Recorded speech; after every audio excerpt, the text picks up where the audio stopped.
Kendra and Dustin. We are back with another episode of Stillwater. Previously, if you haven't seen the other episodes, you really need to. I'm sorry, but this is very much a building off of the previous episode. Kind of a game. But we are investigating the house. We learned that the supernatural presence appears to be a mermaid or a siren.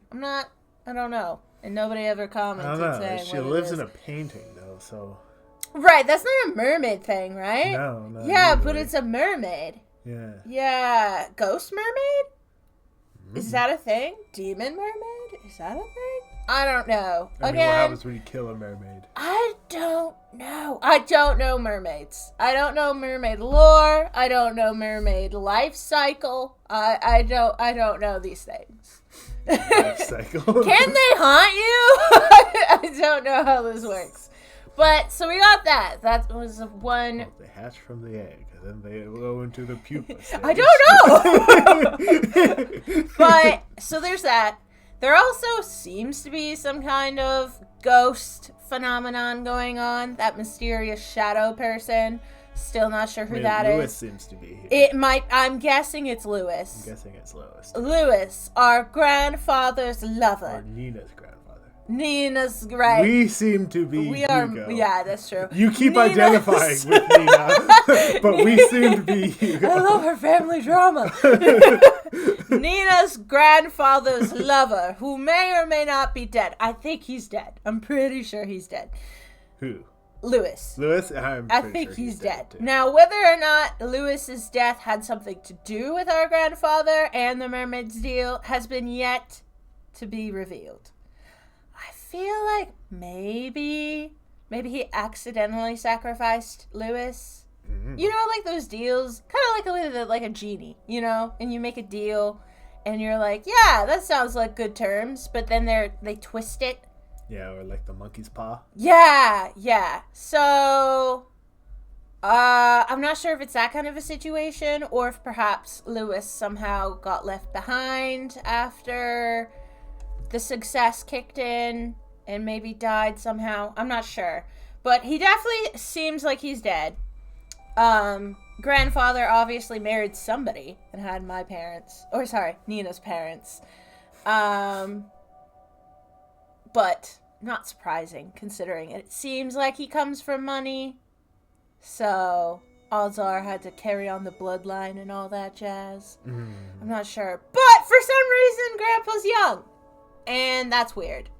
I'm not sure if he's getting possessed by the mermaid because of the eyes. Would she want to possess him? I don't know. We're still missing a lot of information, but hopefully we can figure out what's going on. I'm also slightly concerned if Nina's in trouble too. But it seems like everybody in the family dies, right? Once they're named heir. So why would the mermaid want to kill the heir if she plans on possessing them? I'm not sure.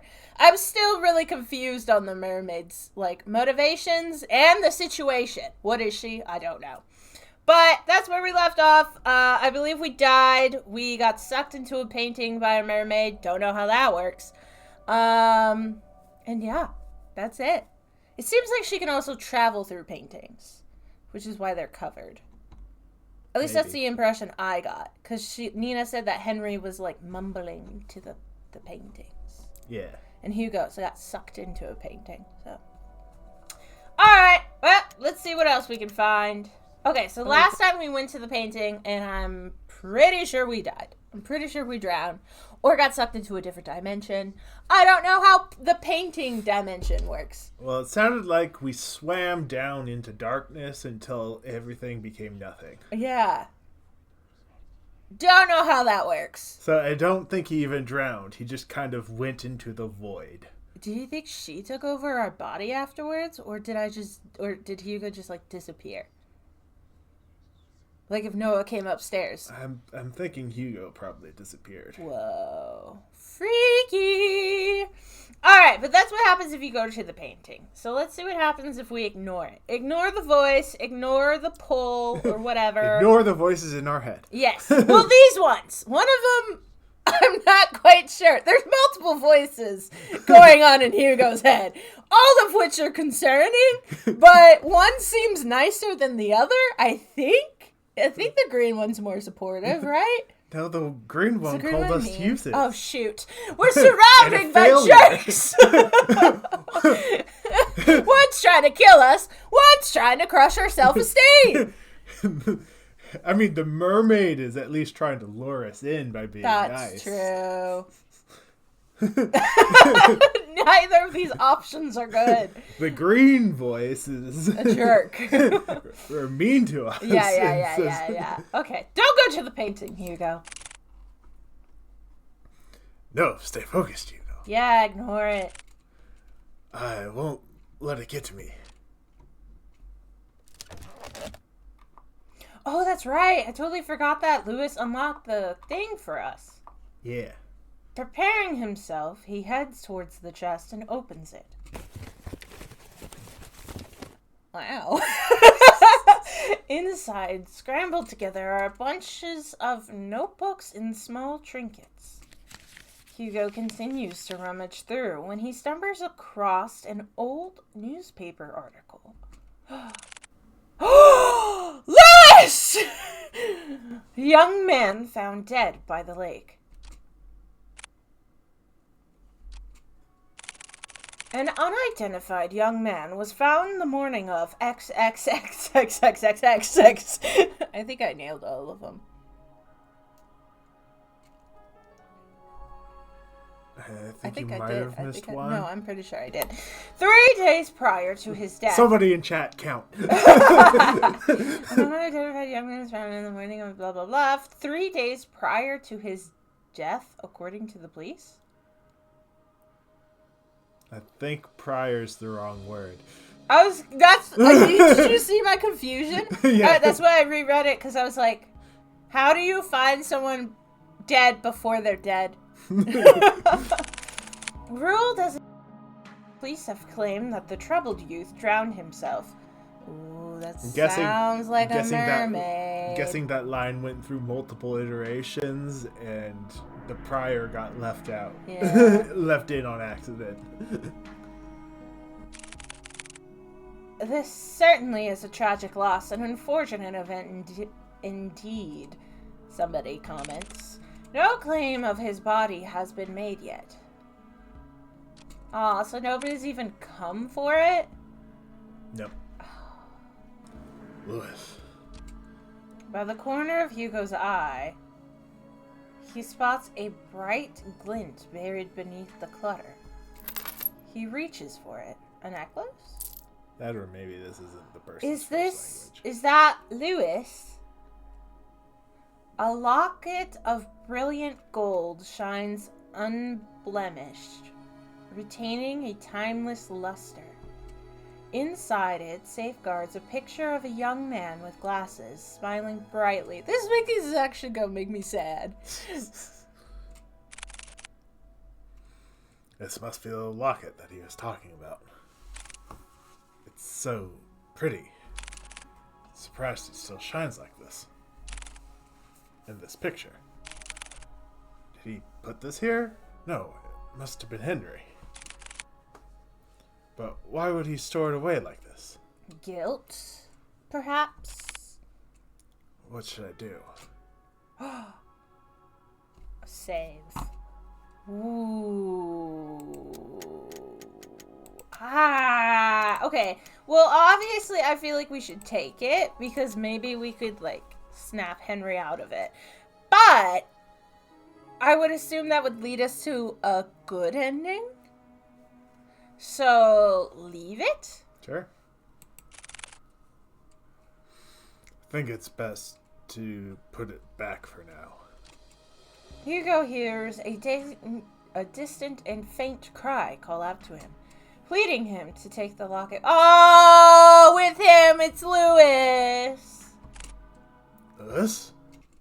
Hugo is about to put everything back into the chest when he feels a wet and cold sensation crawling up his leg. What? Water? pool of water Relentlessly? thank you, spreads across the floor, already seeping into the chest. Damn it, no! Suddenly, the lights shut off. A scream is heard, followed by a martyr of shout. Myriad. Ah! Why is this so hard to read today? A scream is heard, followed by a myriad of shouts. Hugo is about to call out to Noah, but stops at the sight of pale feet before him. Ooh. Looming over him stands a tall and ominous figure. His face is shrouded in complete darkness, devoid of any human emotion.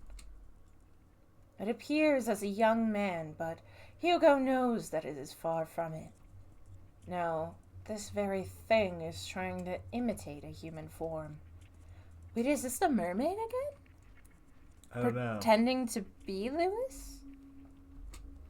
Trying to be human. Hugo could only stare back. Paralyzed with fear, he is forced to watch the horror as it slowly creeps towards him. It's just like before, the sensation of someone staring at him from within. But this time, it's drawing nearer, inching ever so closely. The words to call out to Colby or Noah fail to reach out. Lodged in his throat, he struggles in pain. With his breathing shallow, he tries to force his body to move. And then it stops. Looking down at Hugo, filled with nothing but malice and contempt, it speaks.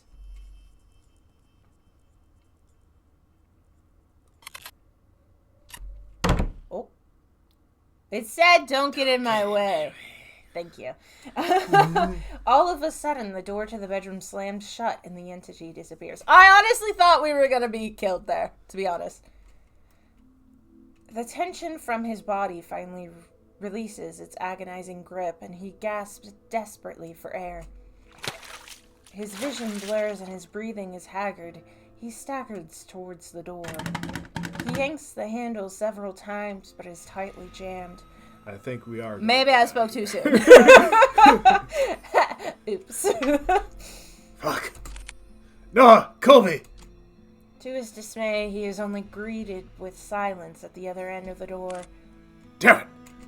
From a... Colby! If he hurts my dog. From a distance, he faintly hears the sounds of Colby's relentless barking as it gets further away from the house. Wait, Colby's leaving? That's what it sounds like. Run, Colby! Save yourself! Hugo rushes towards the window. He tries to pry it open, but just like the door, a heavy force prevents him from doing so. The house filling with water? It's like being underwater. His movements slow and drawn out, as if being dragged down by that thing. Fuck this! Frantically looking around the room, he spots a nearby chair. Without a moment sooner... Okay. Hugo grabs the chair and starts to strike the window. Bit by bit, the window cracks, getting larger, with each blow splintering off smaller pieces. What the hell is this made out of?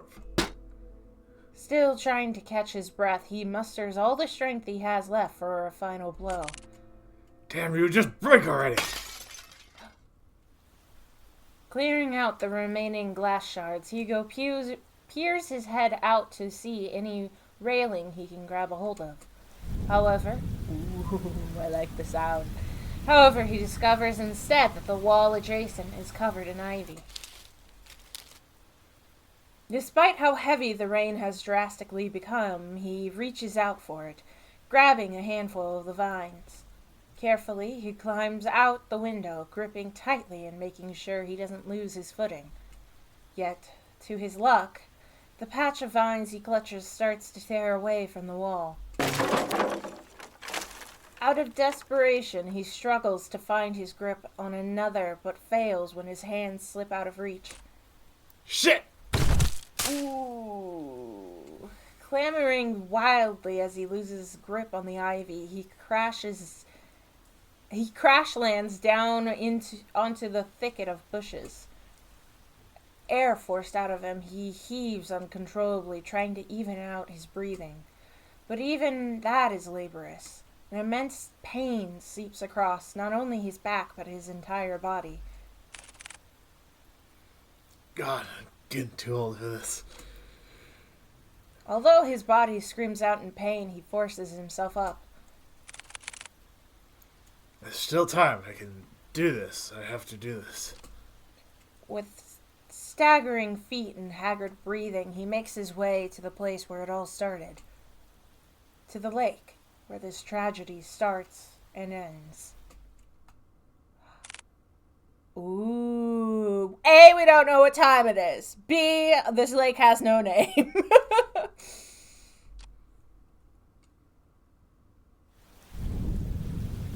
Finally entering through the park, Hugo calls out to Colby and Noah. Colby, Noah, where are you? Colby! He hears faintly the sounds of barking and echoes of people yelling in the distance. He rushes towards the echoes, guiding him throughout the downpour. With his heart racing and blood rushing to his head, he finds his way to the lake. Drawing closer, he sees Nina giving chase to her grandfather. Unfortunately, she doesn't get too far as Noah stops her. Grandpa, stop! Grandpa! Let me go, my grandpa, he's... No, Nina, it's dangerous. You'll get hurt too. I don't care. I don't want to lose anyone anymore. It's at that instant that Hugo trudges against the water, pursuing in Nina's stead. Hugo? No, don't. Colby! Please falls deaf to his ears. Not even the whines and worried cries of his partner could make him turn back. Determined, he forges ahead. Nearing the deep end of the lake, he sees Henry Mortimer, right? Yeah. Gazing directly at the abyss. He looks even more frail and disheveled than before. It's as if all the life he lived up until this point has begun to fray, draining every ounce of himself, and surrendering it all to the lake. Before Henry could lean in, Hugo reaches out and tugs at his arm. Mr. Mortimer, listen to me. Nothing is waiting for you down there, so please come back to shore with me. Motionless and unresponsive, he stares deeply into the water. The haze over his eyes is still obscure and present. Persistent, whatever. There are so many things we cannot afford to lose in our lives. And you're one of them. To Nina, you're all she has left. Literally, because I don't think there's anyone else alive. She needs you, Mr. Mortimer. Hugo felt it. A slight jolt from Henry's arm, as if stirred by the mention of Nina. Oh, I keep forgetting that he's young. I was like, Grandpa? Slowly, he turns to face Hugo. Oh, shoot. Nina? However, just as cruel and violent as the storm, Henry jerks back, wrenching his arm away from Hugo's hold on him. No, this is all my fault. If only I got to Lewis sooner, then none of this would have happened. He's waiting for me. Well, he was. Or he was waiting for me. Mm-hmm.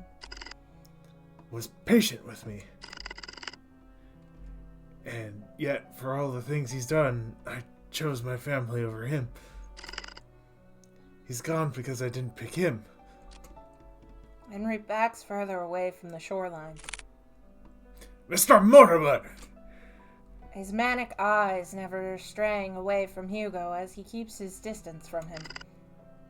Lewis, I'm sorry. I was the one who dragged you into this. You deserve so much more. And I wished...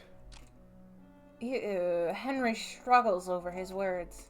He clasps tightly to his shirt, and his throat dry and taut from all he has bottled up.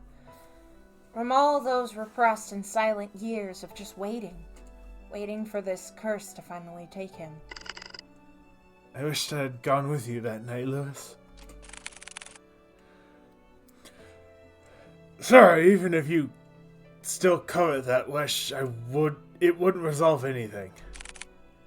Not for you or Lewis. I've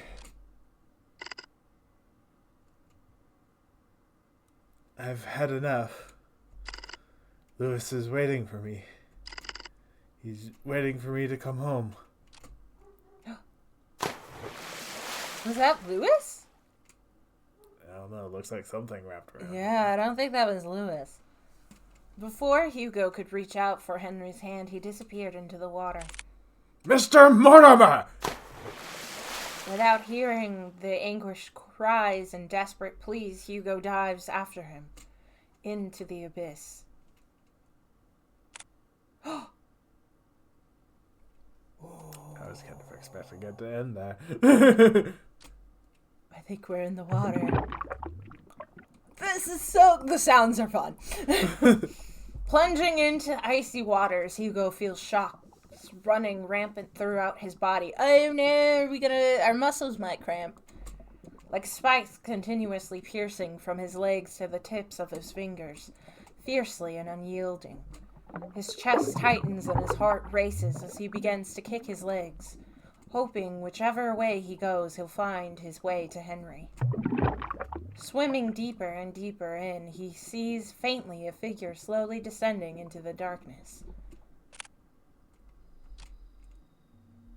As he finally gets closer to Henry, long snake-like arms stretch across the void and grab Hugo's neck, violently squeezing all the air out from him. He tries desperately to wrench its hands away, but with each struggle, Hugo's movements begin to weigh heavier and heavier.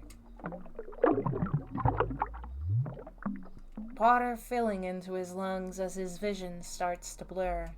The cold numbness spreads. Tired and motionless, he watches on as the abyss draws near, swallowing him, embracing him.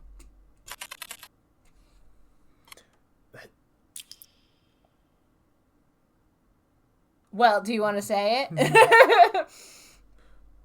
What did it say? I think it said, let's share this happiness together or something like that. Yeah.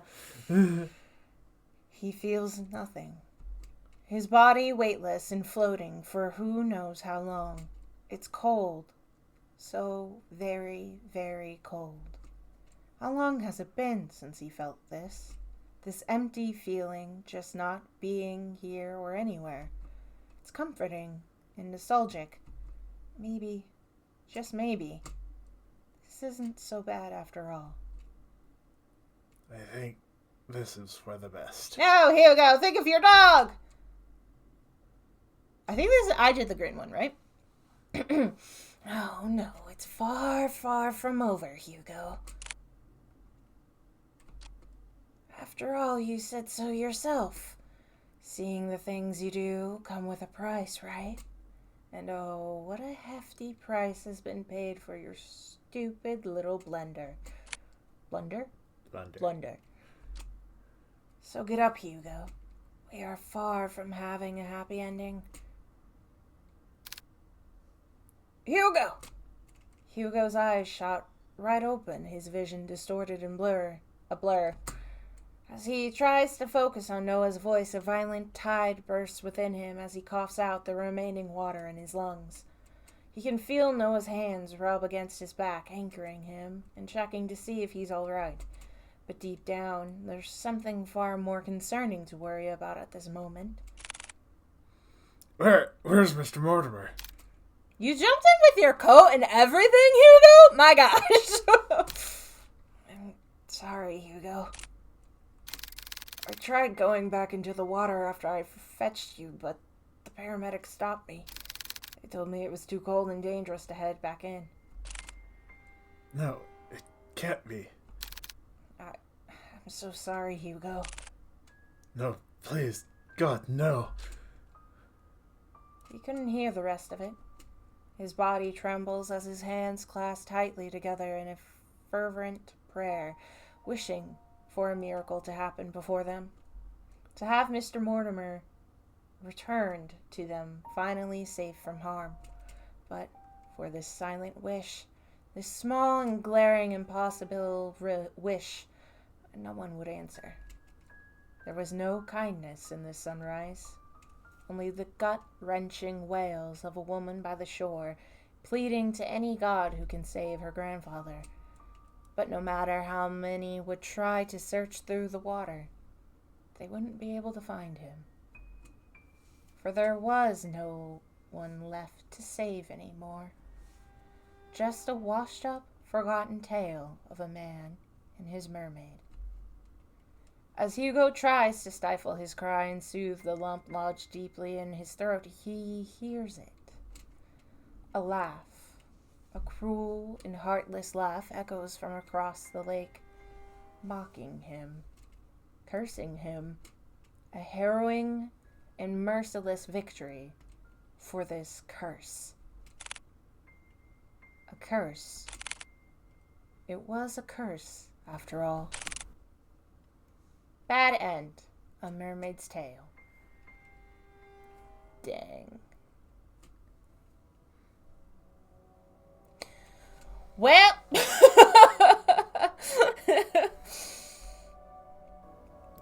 So, I think that's the one we got last time. Yeah. Mermaid's Tale left the locket. And then we have three more. Dang. So, okay. I definitely feel like it's not Lewis. Like, it's the mermaid pretending to be Lewis, right? Is what I got from that. Maybe. That's what I'm thinking. Or it's like a part of Lewis. It's like got a hold of Lewis. Yeah, I feel like it's almost twisting his emotions, if that makes sense. Like feeding off of them in a weird way. I'm not quite sure. But the green thing that got Henry was definitely the mermaid. But I'm just not entirely sure how Lewis is being used, but he's definitely, I think, being used. No, the green thing is whatever's up with Hugo. No, the green monster? Oh. In the lake? That was the mermaid. That was wrapped around him? Yeah. I don't know. The green text. Text is whatever's up with Hugo, and I'm not quite sure what's going on. Saved us from the mermaids, which so is that Noah could rescue us. Which is like, so we could nice question mark, but it's too, failure. So that we could see how bad we did. I'm still so confused about the voice, but yeah.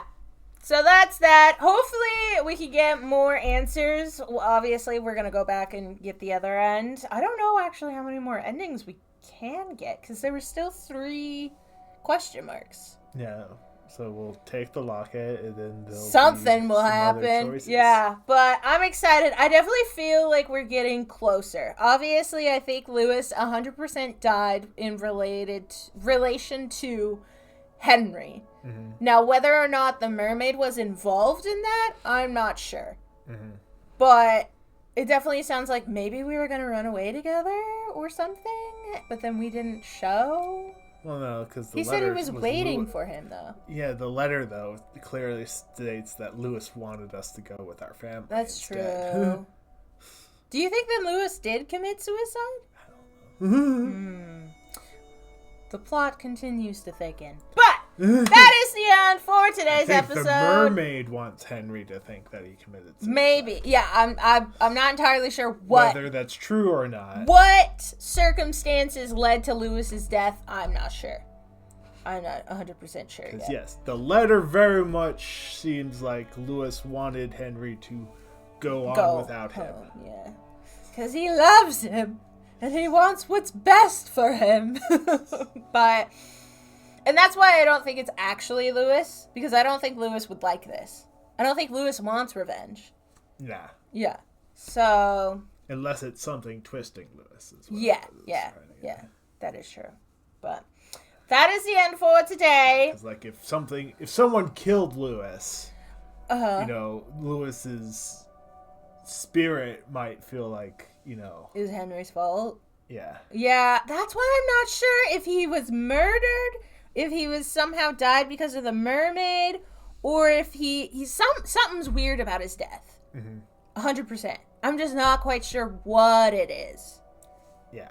And I don't even know if Henry knows. He definitely blames himself. Yes. But I don't know if Henry knows exactly what happened. But like I said, hopefully we'll gather some more information. And hopefully if we kind of free Lewis in a sense, maybe he'll be able to help us. And I think taking the locket might help him with that.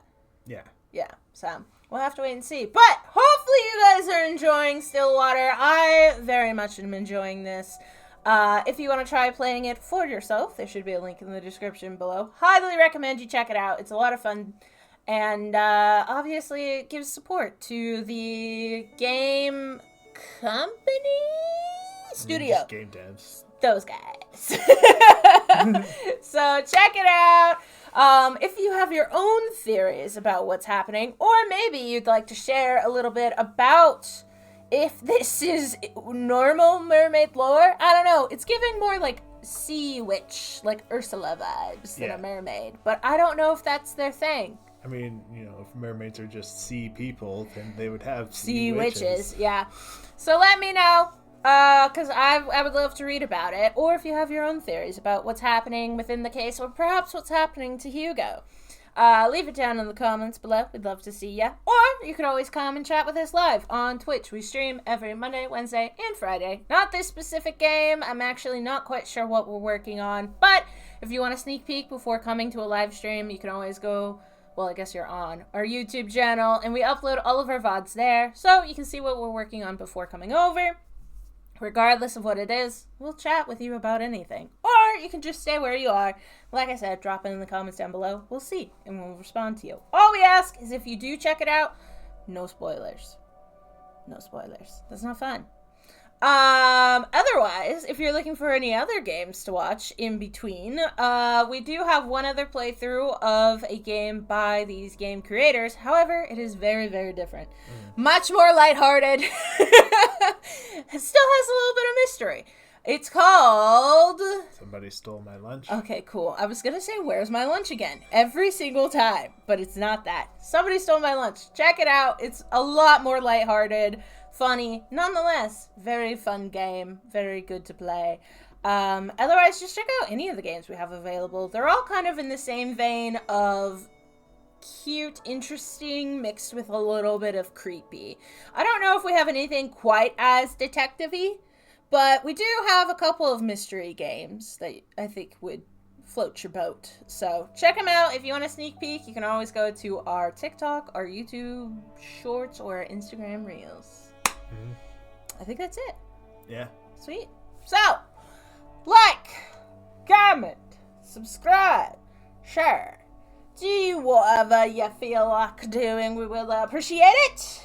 And I will see you guys in the next episode. Bye-bye!